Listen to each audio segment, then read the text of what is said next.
Big pass Tamil season 9 இன்றைய நாளுக்கான 2வது எலிமினேஷன் ப்ராசஸும் லைவ்ல நடந்து முடிஞ்சிடுச்சு. ஏற்கனவே நமக்கு தெரிஞ்சது தான் ஆதிரை அவர்கள் தான் எலிமினேட் ஆயிருக்கிறாங்க. ஸோ ஃபர்ஸ்ட்டு எஃப்ஜே எலிமினேட் ஆனதுனால எலிமினேஷன்லாம் முடிஞ்சிடுச்சு அப்படின்னு சொல்லி வீட்டுக்குள்ள சந்தோஷமா இருந்தாங்க. உள்ளார வந்த நம்ம விஜய் சேதுபதி, இதுக்கப்புறம் இந்த வீட்டுக்குள்ள இவங்க இருக்கிறதுக்கு தகுதி இல்ல, தேவையே இல்ல அப்படின்னு யார நினைக்கிறீங்க?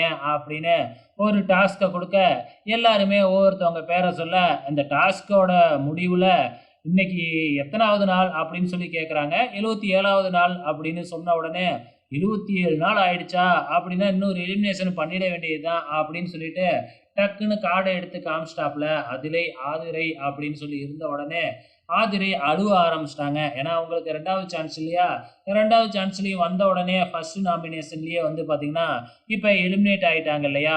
அதுக்கு என்ன சொல்றாங்க அப்படின்னா, நல்லா தானே விளையாண்டேன். இதுக்கப்புறமும் எப்படி தான் விளையாடுறது? ஏன் மக்கள் எனக்கு ஓட்டு போடல? அப்படிங்கிற மாதிரி வந்து பார்த்தீங்கன்னா, கேட்டு அழ ஆரம்பிச்சாங்க. அதுக்கப்புறம் அழுதா என்ன? புரண்டா என்ன? எலிமினேட் ஆனா வெளியில போய் தானே ஆகணும். அதுக்கப்புறம் தன்னை தானே சமாதானப்படுத்திக்கிட்டு கிளம்புறாங்க. அந்த டைம்ல பிக் பாஸ் வந்து பார்த்தீங்கன்னா, ஒரு டாஸ்க் குடுக்குறாரு. அதாவது ஆதிரை வந்து பார்த்தீங்கன்னா, இந்த ஃபேமிலி வீக்ல வின் பண்ணியிருந்தாங்க இல்லையா?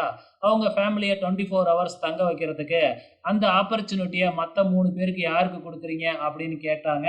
எல்லாருமே கனிக்கு தான் குடுப்பாங்கன்னு எதிர்பார்ப்போம். ஆனா வந்து பார்த்தீங்கன்னா, விஜே பார்வதிக்கு தான் ஆதிரை கொடுத்திருக்கிறாங்க. உடனே நம்ம பார்வதி போட்டாங்க பாரு ஒரு ட்ராமா, அழுகாட்சி ட்ராமா. ஸோ பயங்கரமா அழுதுகிட்டும், புலம்பிக்கிட்டும் அப்படியே இருக்கிறாங்க. ஸோ ஒரு நாள் ஃபுல்லா என்ன செய்ய போறாங்க பார்வதியோட அம்மா மட்டும் வந்து அப்படிங்கிறத பொறுத்திருந்து பார்க்கலாம்.